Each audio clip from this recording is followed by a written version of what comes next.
I'll make a few very brief observations.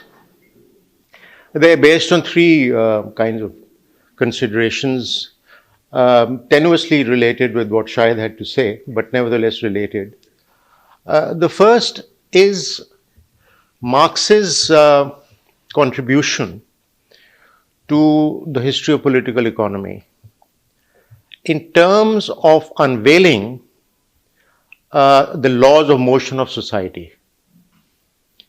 I think he is the first political economist to undertake this comprehensive examination of by laws of motion, I mean, and he meant, identifying the structure and the dynamics of a particular mode of production, that was capitalism. So that's the first thing that I'd like to bring up. And restrict myself to the field of political economy as opposed to going into philosophy, right? Because we don't have the time. The second thought I thought I would introduce is to ask the question, how is it relevant for today's dialectic, so to speak? When I talk about Marx's dialectic, in a sense, as everybody knows, is very different from Hegel's dialectic.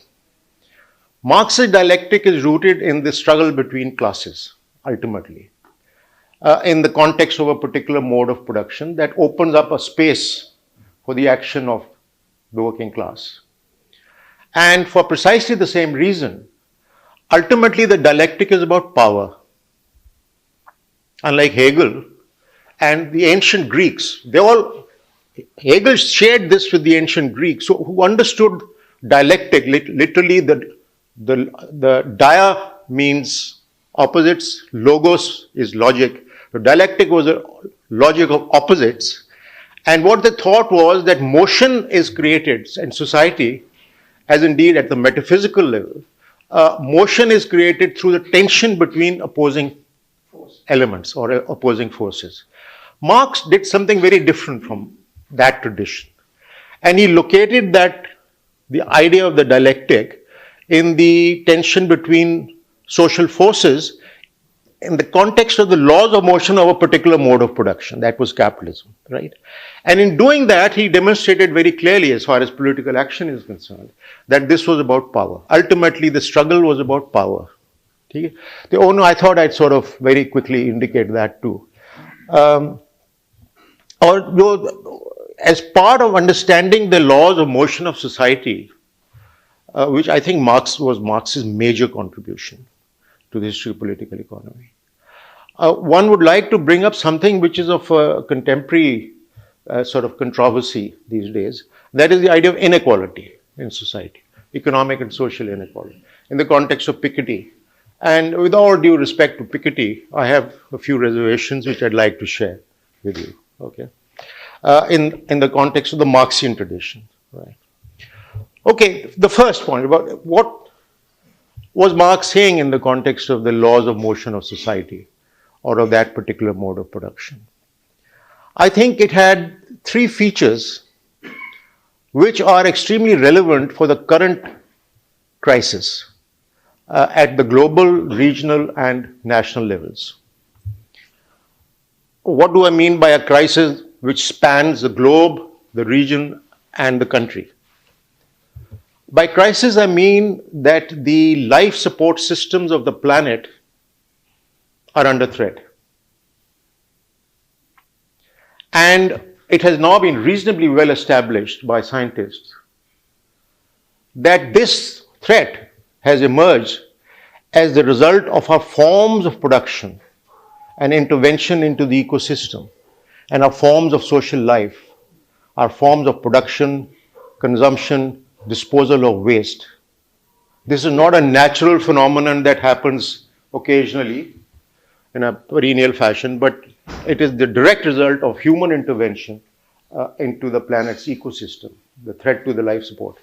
And that this intervention is related with the forms of production and social life, okay?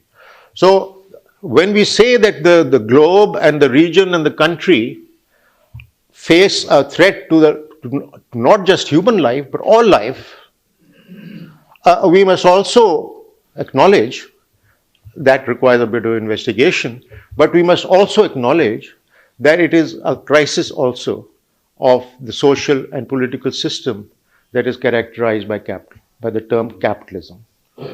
So it's the crisis of capitalism. All preceding crises of capitalism have been of an economic nature, right? The falling rate of profit, this, that. This is a crisis that threatens not just human life, but all life on the planet. So it's a terminal crisis, right? And for that reason, it is a crisis not just of the mode of production.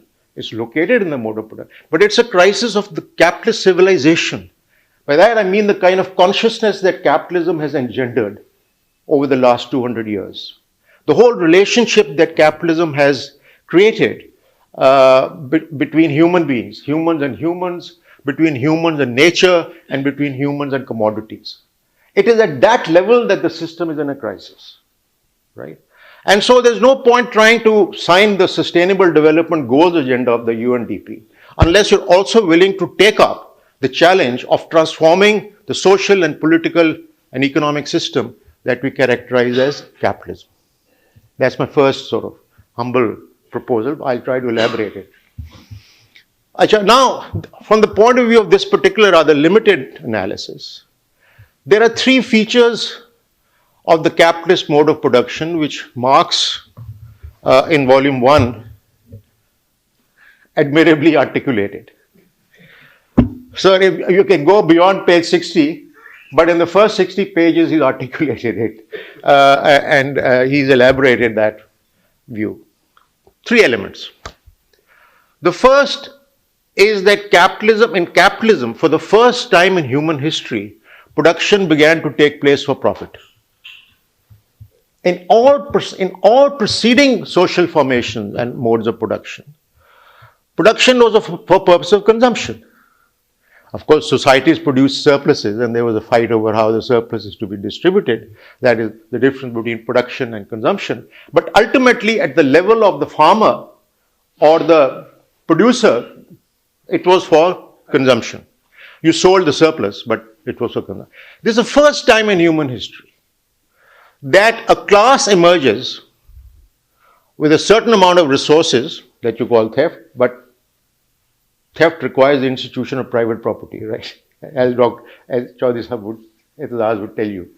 For the first time in human history, you have a class emerging which has capital, resources, and it wants to enlarge those resources by hiring labor, right?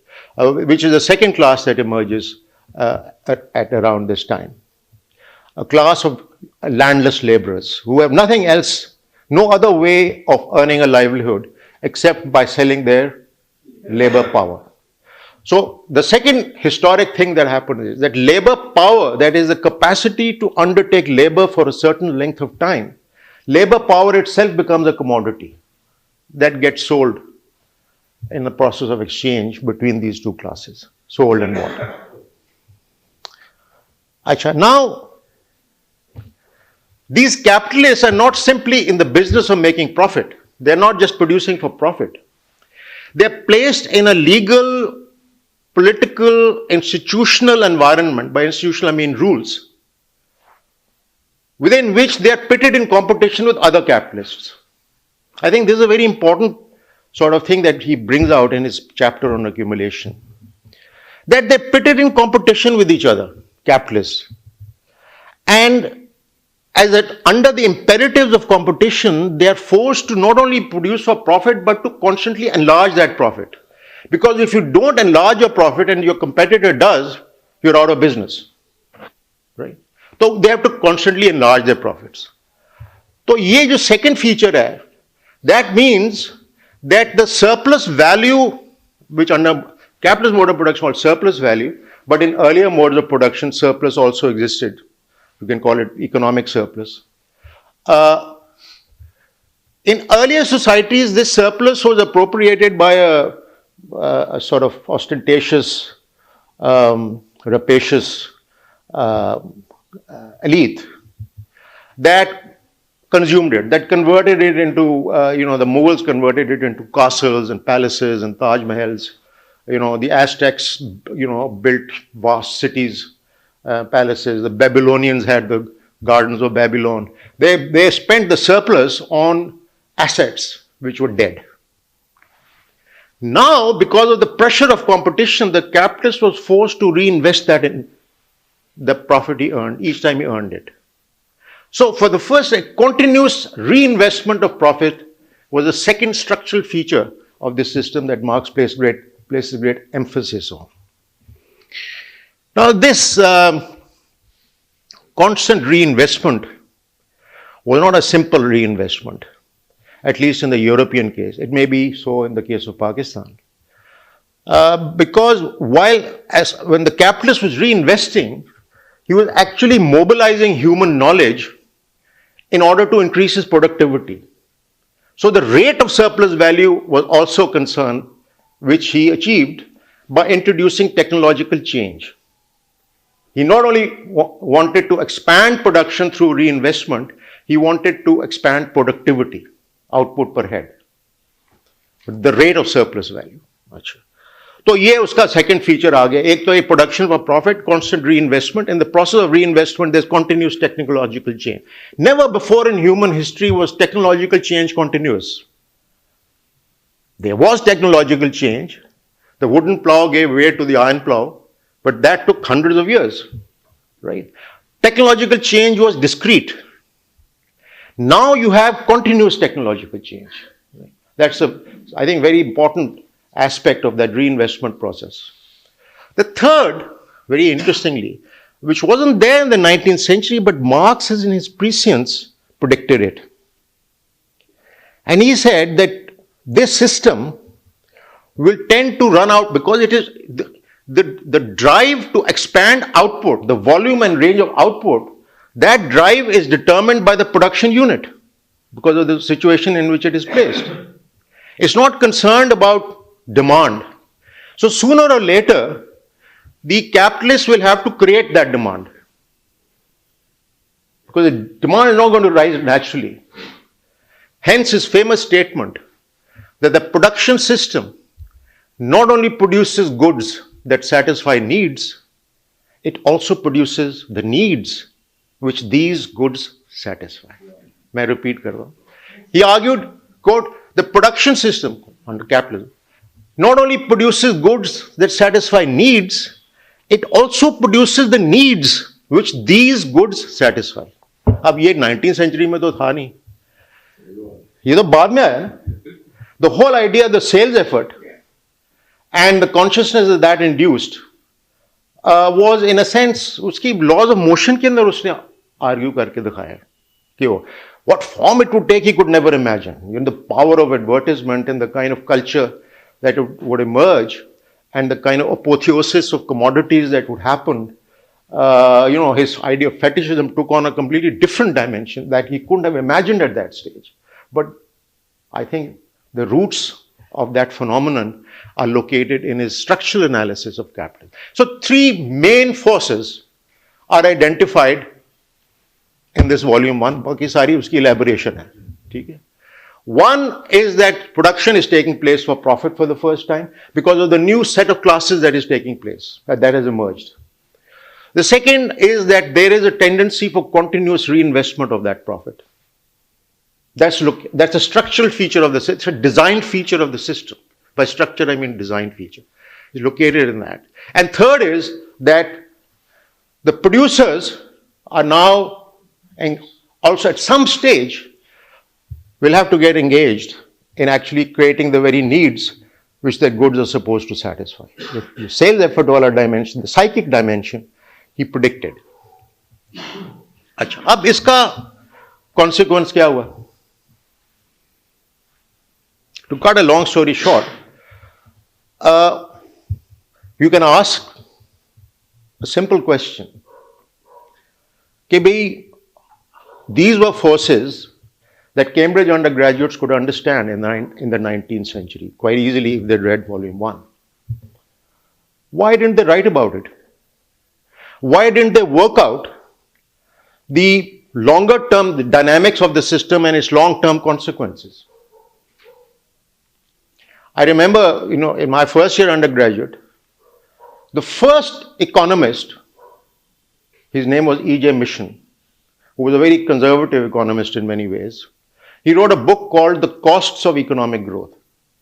And what he said bravely was that, look, production, economic growth can also create smoke and hazards to human health, and therefore it might have a negative effect, which is not taken into account by the producer who is only concerned with making profit. But he didn't go deeper than that. He didn't go into the structure and dynamics of the system. And as good undergraduates, somebody should have raised this question, but they didn't. They didn't. Why? The reason is that capitalism not only was a mode of production, it involved the creation of a particular kind of knowledge system, a particular kind of epistemology, a particular paradigm of knowledge in which such questions were not permissible. Interesting. Otherwise, it would have been obvious, तो ऐसे बैठे भाई जिसने बंदे ने EJ mission पढ़ा है, आपको याद होगा, उस जमाने में नई आई थी किताब, तो वो उसकी लॉजिकल कंक्लूजन है कि यार ये over another 100 years is going to destroy the planet. Because it's not just smoke that is being emitted, it's carbon dioxide, and all the scientists knew what carbon dioxide does. Large volumes will actually will increase global temperatures because of the greenhouse effect. It was well known to scientists, even in our day, mid-20th century, 60s. तो वो नहीं हुआ क्योंकि people were locked into this particular form of knowledge in which fundamental questions related to the laws of motion of that system was simply not permissible. That's why Joan Robinson never got a Nobel Prize. She was eminently qualified for it. वो race करती थी, वो लोग ठापे मारे, क्या करी, अच्छा क्या करी, अच्छा वो बेचारी चुप करके हमें अंडर ग्रेजुएट के साथ वो शेयर करती थी कि यार ये देखो क्या हो रहा है, but she never got the Nobel Prize. That's the point I'm making. अच्छा अब ये है कि where are we now in this? Why is Marx, लोग कहते हैं जी return of Keynes. I think there is a return of Marx. It's not accidental that there are so many Google searches में सबसे ज़्यादा उसका नाम आ रहा है. It wasn't the case 30 years ago. वजह उसकी the new relevance of Marx lies precisely in the threat to the life support systems of the planet that environmental degradation has brought about. और ये manifest हुई है essentially mid-80s में, 1980s, when Mrs. Brundtland, who headed the UN Commission on Environment and Development, she was a Norwegian Prime Minister, and I had the honor and privilege of working with her in Oslo, and she blew the whistle. She got, हम the social scientists, youngsters को इकट्ठा करके ले गई, 3-4, but the more, we were just marginal to the exercise. The more important thing was that you had natural scientists demonstrating to her that the global ecosystem, there is an ecosystem that is being damaged. How much it's being damaged, whether the damage is reversible or not, they didn't know at that stage. But damage there was. So she blew the whistle. अच्छा. तो अब वो वक्त गुजर गया, late 80s में people thought about it, but never really became an issue. Not until 2006, I think it was. 2003, sorry, 2003. The fourth assessment report of the UN's Intergovernmental Panel for Climatic Change was published. And that was a bombshell. They had 500 of the world's leading scientists working on data that had been collected from 70,000 locations on the planet over a period of 10 years. And these scientists used cutting edge techniques to try to analyze that data. और वो, by the way, उनको फिर Nobel Prize मिल गया बाद में. They came to two very simple propositions, which anybody reading Marx in the early 20th century, when the economics department was created at Cambridge, should have been able to predict. But now it took these scientists to bring home two propositions. The first was that global warming is indeed occurring. It's a fact.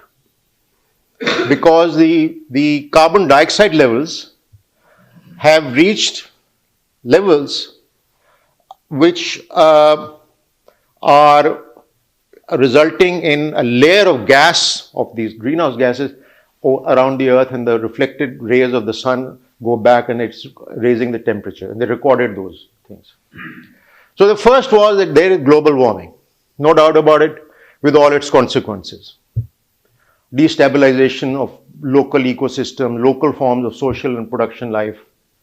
But the second proposition was that this global warming is not some sort of natural process of climate change that occurs every few thousand years.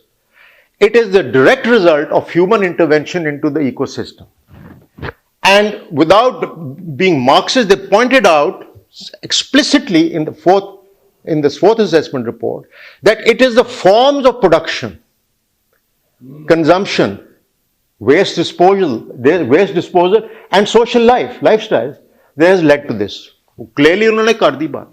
ये सारे natural scientists, वो हमारे जैसे बंदे थे ही नहीं उसके अंदर. अच्छा. अब वो the world sort of got up. They were a bit shocked because when they worked out 4 volume में लिखी रिपोर्ट कि जी इसके consequences क्या होंगे short term के अंदर. डर गए सारे. They said they're going to be more larger number of floods and more intense floods. There are going to be larger windstorms and more intense windstorms.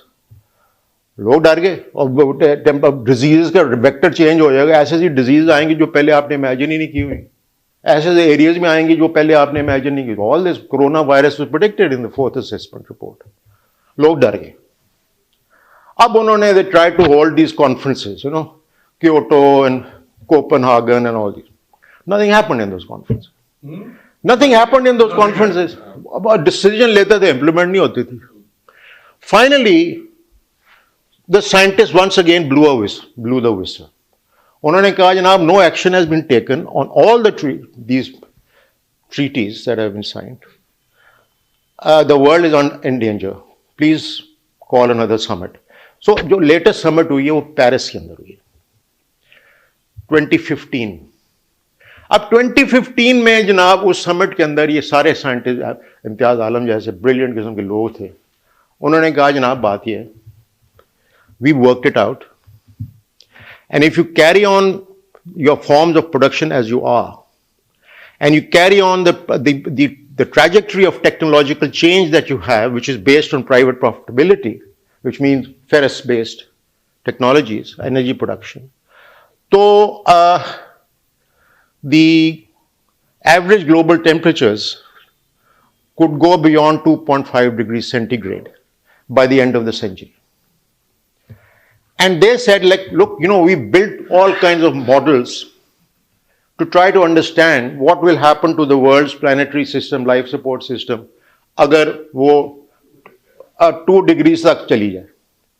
But if it goes beyond 2.5 degrees centigrades, we are entering uncharted terrain. We don't know what's going to happen then. You could have a situation in which there could be a catastrophic destabilization of the entire life system of the planet. Species could start dying on a huge scale. अच्छा वो साथ उन्होंने ये भी evidence produce कर दिया. देखो ना, आप साइंटिस्ट ने तो फैक्ट्स को देना. उन्होंने कहा जी जो जिसको कहते हैं ना नेचुरल बैकग्राउंड एक्सटिंक्शन रेट, के जो प्री इंडस्ट्रियल पीरियड में स्पीशीज एक्सटिंक्ट होती थी, it was 1 species per year. Now it's 2000 species per year. They said 2000 गुना बढ़ गई स्पीशीज की डेथ रेट. उन्होंने कहा जी ऐसे ये दूसरे जानवरों से हो रहा है, इंसेक्ट्स और ऑल काइंड्स ऑफ एनिमल्स, अब ये भी हो सकता है ह्यूमन बीइंग से भी हो, unless you do something about it. तो वो एक सेंस ऑफ अर्जेंसी आ गई. पेरिस समिट में आपको याद है बड़ी सेंस ऑफ अर्जेंसी है, और बाद में यूएन ने एसडीजी गोल्स का बनाया ड्रामा. अच्छा, वो उस समिट में उन्होंने एक चीज डिसाइड की जो पहले किसी समिट में नहीं थी. उन्होंने कहा कि जनाब we have to reduce our greenhouse gas emissions and reduce greenhouse gas emissions in order to achieve. उन्होंने कहा हमारा टारगेट इंक्रीज रेट जो है ना वो 2.5 नहीं है, it's too close to catastrophe. It should be 1.5. वो हमारी सीलिंग है दुनिया की. And they work backwards and they said to be able to prevent the average temperatures from going beyond 1.5 degrees centigrade by the end of the century, what we must do is end greenhouse gas emissions to zero by the year 2050. Otherwise, ये target ही नहीं achieve होएगा. अब 2050 का target achieve करने के लिए simple arithmetic थी. I worked it out. I showed my students the graph.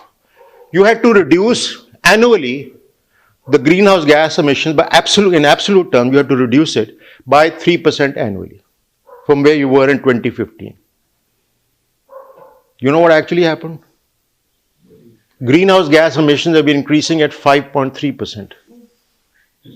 They've been moving in the exact opposite direction to what they should have moved. That means that you are in accelerating. You are, it's accelerating the degradation, and you don't really know what's going to happen if this thing continues. Suicide mode. Suicide mode. It's a suicide mode. A point here is that there are scholars who have broken out of this vice of neoclassical, the kind of nonsense they taught us at Cambridge. But the good thing about Cambridge was that they were very critical of that theory. Right? But for the rest of the world, neoclassical economics is dominated. The idea that markets deliver efficient outcomes. We were very critical in Cambridge, but in the other universities of the world, barring Harvard, they were all saying that market mechanism is बेहतरीन चीज ही कोई नहीं. Markets are self-regulating, they're very efficient. तो सारी university में उन्होंने पढ़ाना शुरू कर दिया. And you had some brilliant people who tried to prove this thing mathematically. That the market system will reduce inequality, the market system will save the planet. कुछ भी external कुछ नहीं होगा, damages कुछ नहीं होंगे. और बस आप इतना करें कि मार्केट्स को रेगुलेट ना करने की कोशिश करें. Markets are self regulate. Isn't that the total sum? अच्छा, कैपिटलिज्म. और कैपिटलिस्ट को अपोथियोसाइज करना शुरू कर दिया कि they are the innovators, they are the guys who are improving the lot of society as a whole. सारा आर्ग्यूमेंट पिछले 60 years, these are lost years यार, right, at universities. अच्छा, अब क्या हुआ? Now a few people are waking up. मैं देख रहा था, I was hunting around. कुछ लोग कैम्ब्रिज में ये हाजून चाहे वो उठाए. जॉन्स, वो उसको भी नोबेल प्राइज मिल जाएगा. वो John Stiglitz, another Nobel prize winner, वो उठाए. फिर वो ओकाम्पो लैटिन अमेरिकन, वो उठाए. 4-5 फ्रांसिस स्टुअर्ट ऑक्सफोर्ड की, वो उठी है. लो जी, उन्होंने कहा कि ना ये तो बड़ा serious crime. We have to look at capitalism in a fundamental way. ये मार्केट सिस्टम जो है ना, दैट्स नॉट वर्किंग. और प्रोफेसर नील, आपको जमाने में भी था वो प्रोफेसर नील, हमारा कैम्ब्रिज का प्रोफेसर, उसी road a paper called economics in disgrace.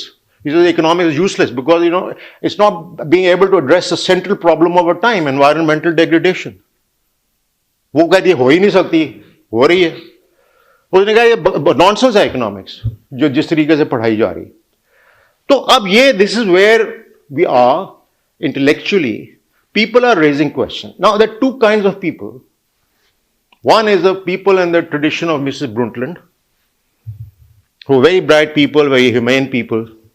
The other are people who have sort of belong to the Marxian tradition, I would say.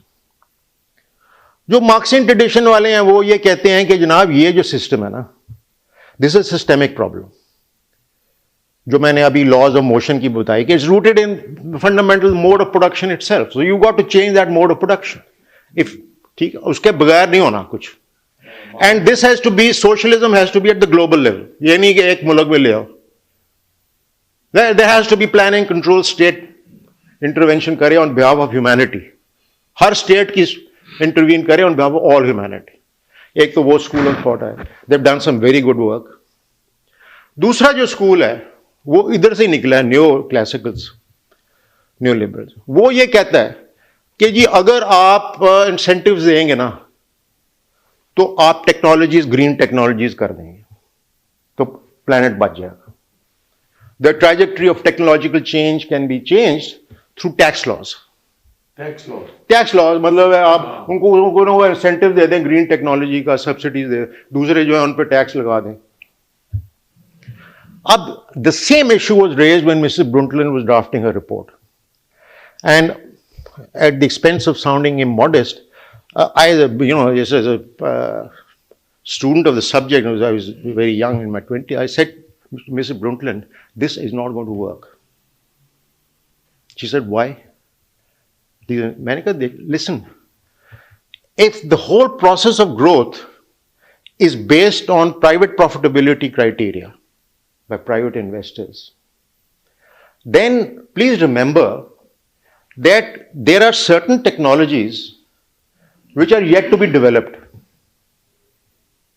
It will require a lot of research and development for you to start producing electricity by means of hydrogen. Well, time lagega. So, and you can't specify the length of time because research at the highest level is not a function of the amount of money you throw in, right? It has an autonomy. The realm of science has an autonomy. X-ray जो निकली थी वो ये पैसे डालने से नहीं निकली मिसेस क्यूरी ने जो बनाई. इसी तरह कैंसर के क्योर में बिलियंस ऑफ डॉलर्स गए, कोई नहीं निकला ना. वो एक खास it's a autonomous process of knowledge, human knowledge. तो I said you can't put a time limit के इतनी टाइम में वो ग्रीन टेक्नोलॉजीज निकल आएंगी and everything will be hunky dory. पहली बात. दूसरी ये है कि let's suppose those green technologies emerge, the kind that you want for green growth. What leads you to believe that they'll be adopted? Because capitalists, देखे ना, इसमें simple सी चीज थी, I argued with this with her, कि at the time that this new technology becomes available, the capitalist was already invested in a whole set of machines. Some are young, some are old. अब उसको आप कहेंगे you switch to the new technology, वो सारी के सारी अपने existing capital stock को वो डेड स्टॉक बना देगा, जीरो कर देगा, वो सारी इन्वेस्टमेंट उसकी संक हो जाएगी. कैसे? उसके लिए कॉम्पनसेट आपको इतना बड़ी कॉम्पनसेशन पैकेज देना पड़ेगा हर कैपिटलिस्ट को, गवर्नमेंट को will go bankrupt.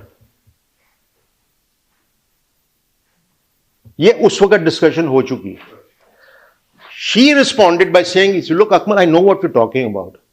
Well, you're a young man, you don't know. She said that this report has to be approved by the General Assembly. It's a consensus document. What are you talking about? You're saying the whole system is wrong and it can't be done. I don't want to give that message. साहब होने का उसने मेरे को थोड़ी बहुत optimism लेके आओ. उन्होंने वो छाप दिया सारा कुछ रिपोर्ट. मैं कहा ठीक है. Then I wrote a paper. I said ये होना है. This is not right. Recently, it got published. So where we are, therefore, is that voices for the first time are being raised which are saying that the world's life support system is under threat as a result of certain systemic tendencies in the very mode of production itself. और उसको दुरुस्त करने के लिए you not only need a whole new corpus of knowledge, ultimately मेरे view में you need to have a new set of power relations. Now, this is where we go back to Marx's idea of the dialectic. भाई देखिए, ये जो process of capital accumulation जिसकी बात कर रहा है कि जी production of profit, reinvestment of profit, technological change, mobilizing knowledge for the sake of increased profitability, all those forces, and then trying to create demand, all those forces are rooted in the very design features of the system. Right? They are there as a set of tendencies. और उनको arrest करना means that you cut down and there's no way you can arrest them in any significant way except by changing the mode of production. From private property based production to collective forms of production. Right? अच्छा, अब जहां जहां collective forms of production हुई है वहां environmentally gentle growth हुई है कि नहीं हुई? बिश्नोई कम्युनिटी की whole range of community Latin America में हुई. तो अब पॉइंट ये है कि how do you go from there to here? How do you go from the capitalist mode of production to a global socialist mode of production where whose primary task would be to save life on the planet? Rather important task, I would say. Right? Okay. Primary task is not कि मजदूरों को get them a better deal. ये नहीं है चक्कर. अच्छा, अब point ये है, going back to Marx, marks का जो डायलेक्टिक है between social forces, these two classes, as I said, it's located in power. Right? Surplus value can only be produced if the worker, if the price of labor power is less than the product of his labor. If the value of his labor power is less than the total product of his labor. So that way, then, in the very act of exchanging surplus value, the very act of exchanging labor power as a commodity, capitalist buys the labor power, pays a price for it, but in the process of buying it, he appropriates surplus value, doesn't he? Yeah. Right? Up the fact that he's able to generate surplus value for himself in this invisible fashion lies in the fact that the worker, there is a reserve army of labor sitting there, and the worker is not in a position to raise his wages to a point where the profit would become close to zero. ठीक है जी? So ultimately it's a power relationship. And that power relationship is rooted in the idea of private property itself. वो पूदन जो कह रहा था ना कि जी पहले होती थी बाबा जी पहले प्राइवेट प्रॉपर्टी नहीं होती थी. Private property comes as a legal part of a legal system in Europe. So the idea of theft is a corollary of the idea of private property. Achha. In the modern economy. So ये जो power relationship है between capitalists and laborers, that has to be addressed if you're going to change the mode of production.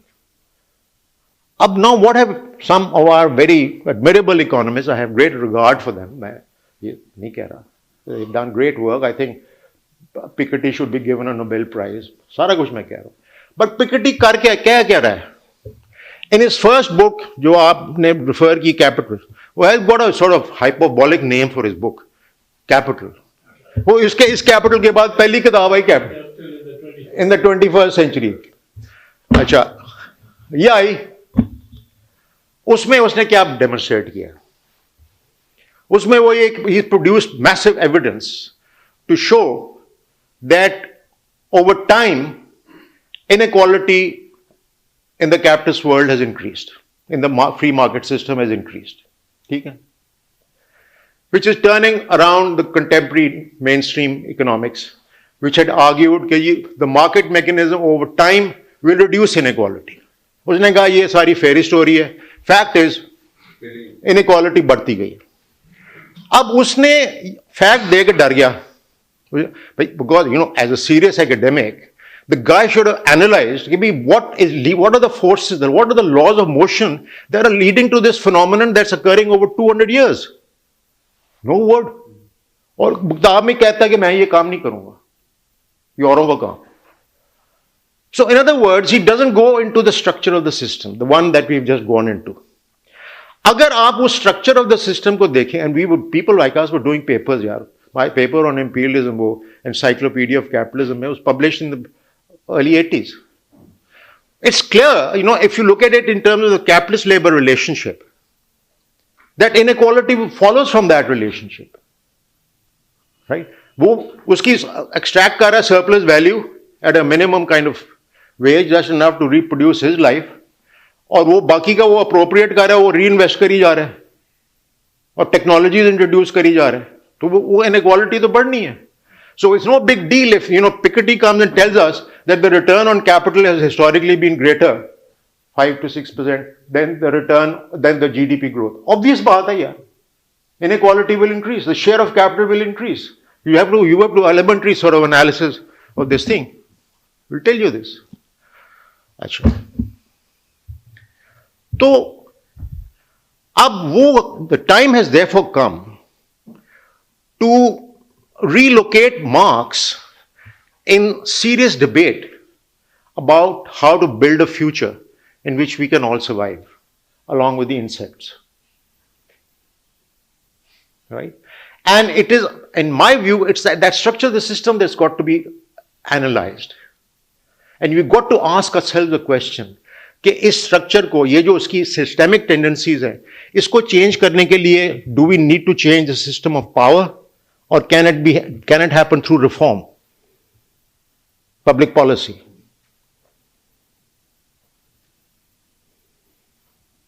You got to ask that question, don't we? That's where we are. So that's the relevance of Marx in my humble opinion. So दो चीजें हैं उसने, marks ने ये दिखाया है कि the system has a tendency for continuous increase in the volume and range of production, and this process is sustained by the fact that they're actually reconstructing your psyche. You're creating a new relationship between you and commodities, where you find commodities to become the emblem of power, of efficacy, of status, right? Of sexuality. Commodities which, these are qualities which originally we possessed. And what the advertisement is telling you is it is imputing these qualities which were organic to us to commodities, and then telling us that in order to repossess yourself, you buy these commodities. So you're buying commodities essentially to repossess yourself. You're not buying commodities for the purpose of their functional qualities. Why else should a guy have 100 cars? There are people who got 100 cars. Actors have Beverly Hills में रहते हैं, sports car. क्यों भाई? अगर functional qualities के लिए लेनी, एक ले लो, दो ले लो, तीन ले लो. So clearly, commodities have become the new sort of supernatural totems, which the system has created without our being aware of it. तो अब इसको examine करना पड़ेगा कि किस तरह हम इस चीज को, the question is still open. I am not saying go for revolution. All I am saying is keep the question open, right? Have all these departments of public policy, n number of public policy departments, her university ने खोले हुए. ओ यार कर क्या रहे हो तुम? Can you seriously tell me that you can design public policy to cut down global warming in the foreseeable future? What will that policy involve? And who will implement it? Because underlying all policy are are opposing interests. हमें बताया उस बंदे ने, बाबे ने.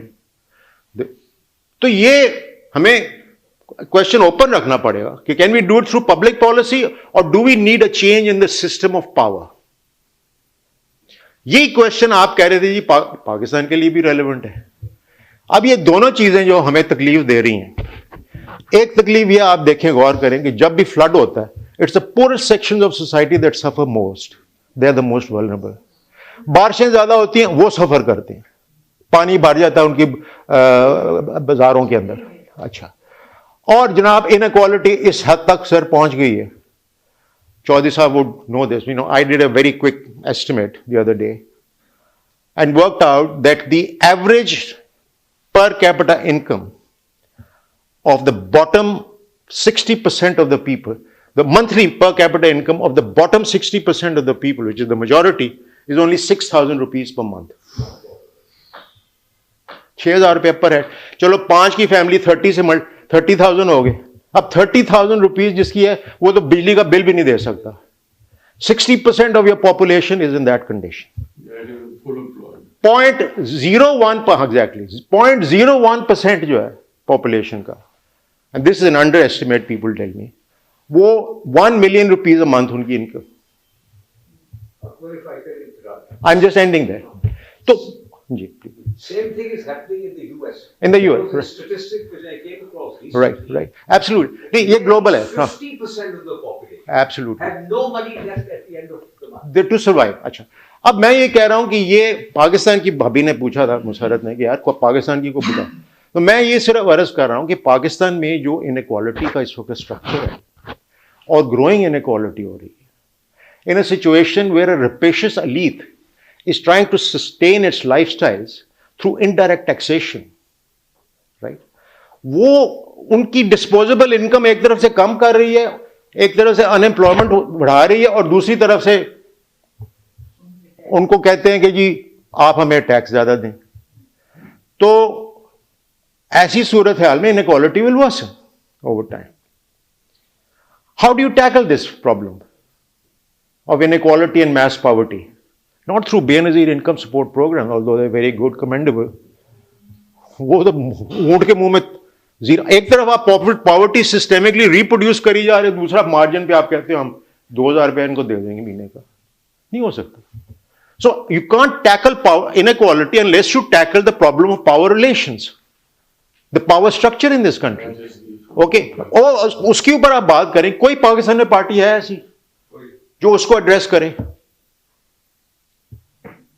दूसरा question ये कि जो एनवायरमेंटल डिग्रेडेशन है, ठीक है वो ग्लोबल है, मगर यार हम as members of the human community हमारी भी तो रिस्पॉन्सिबिलिटी है to do something about it. I think it's vulgar to set up dirty coal technology plants in the face of a world that is perishing because of global warming. कुछ तो यार मतलब है कर दो ना. Try to become honorable, responsible members of the world community. Nobody is bothered about it. दरख्त लगा दो. That's the maximum that we're doing. That's a joke. So I'll end there to say that, you know, as soon as you seriously analyze the contemporary crisis, which is actually a crisis of the capitalist civilization, it is a crisis that threatens all life on this planet. And as soon as you start examining it, you get to the structural roots of that mode of production, which Marx has very clearly identified. Crystal clear. ठीक है? उनको जब आप examine करेंगे और कहेंगे यार इनको चेंज करो, so you come up against the problem of power. Ultimately, the dialectic is about power. The dialectic of history is a dialectic of power. Thank you.